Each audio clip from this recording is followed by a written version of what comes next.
Oh, Pongo. Oh, hi. Sorry. I didn't see you there. So, lesson 1, overall, I felt that this lesson went very well. I was nervous at first because I had never taught a math lesson before, and math is my weakest of the subjects. I did adding decimals, and I used base 10 blocks for manipulatives. I started out with the regular addition problem, and we went over regrouping. The problem, which wasn't really a problem, well, for me it was, is a regular teacher is a professional math teacher. Excuse me. Ring ding ding ding ding ling. Thank you. Excuse me. The teacher was a professional math teacher, so the students were way ahead of what I expected. Everything I tried they already knew, such as the base 10 blocks and how 100 equals 1 whole, 10 equals a tenth, 1 equals a hundredth, and so on and so forth. I tried to do sample problems with numbers and the different place value positions, and we went over how many blocks to use for each type of problem. With solving, it literally took them just a few seconds to solve. So after that, I threw in a couple of problems to solve on their own, and these came from just off the top of my head because I didn't expect them to know everything.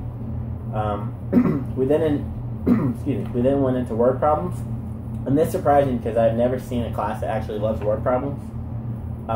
We first went over keywords that you would see with addition, such as combine, total, and all. Then I did word problems with those terms in them, and of course the students blew through these also. So another on-the-spot modification I came up with was having the students create their own word problems. Some did placeholding, some did them with tenths, some with hundredths, so it was interesting to see the variety that they used. So then I had a different pair solve another pair's word problems. That way you're not solving your own and you can see different variations of how to solve. We then did a speed game where one person from each group came to the board, and whoever solved the problem, I said the fastest would get a point for their group. The students absolutely loved this, and that was a good informal assessment. My biggest issue, something I've always had a little trouble with, is getting their attention back if I lose them.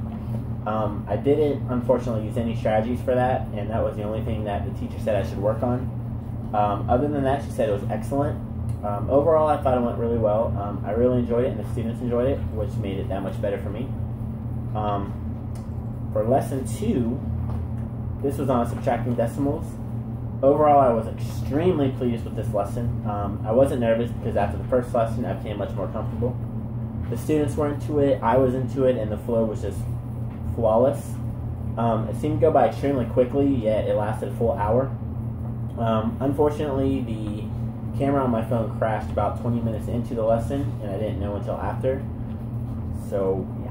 The first thing I did was, which I forgot to do in the first lesson, was teach how to say decimals where the decimal is also the word and, such as instead of 2.64, it's 2 and 64 hundredths.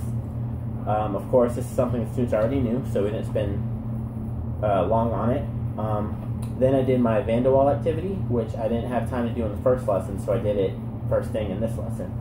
It was on estimating, so once I told them that it was about the same as rounding, they did it with flying colors. So I did a couple extra problems with addition and subtraction, and as usual, they flew through that. We then got into the actual subtracting of the decimals, and we started with a regular subtraction problem, and they already knew about borrowing and regrouping. So as usual, it was easy for them, but it made it harder on me.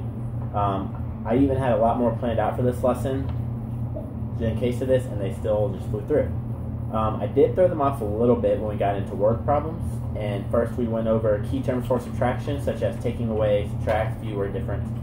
I told them before that for any equation you always want the bigger number on top, and this is what threw them off.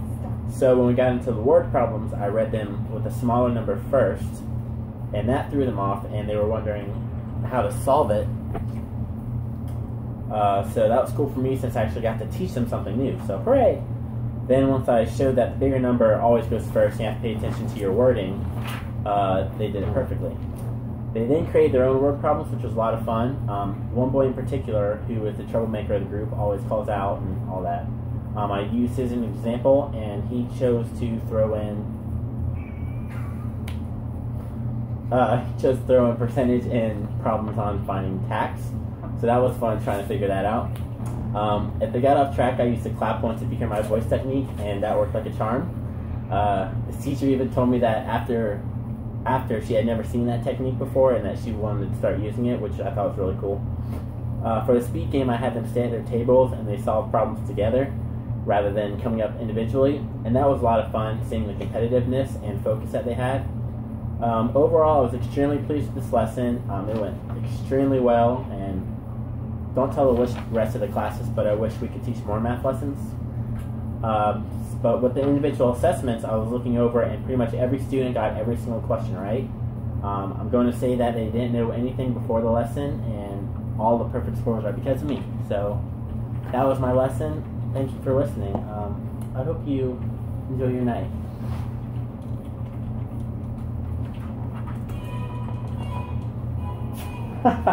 Pongo.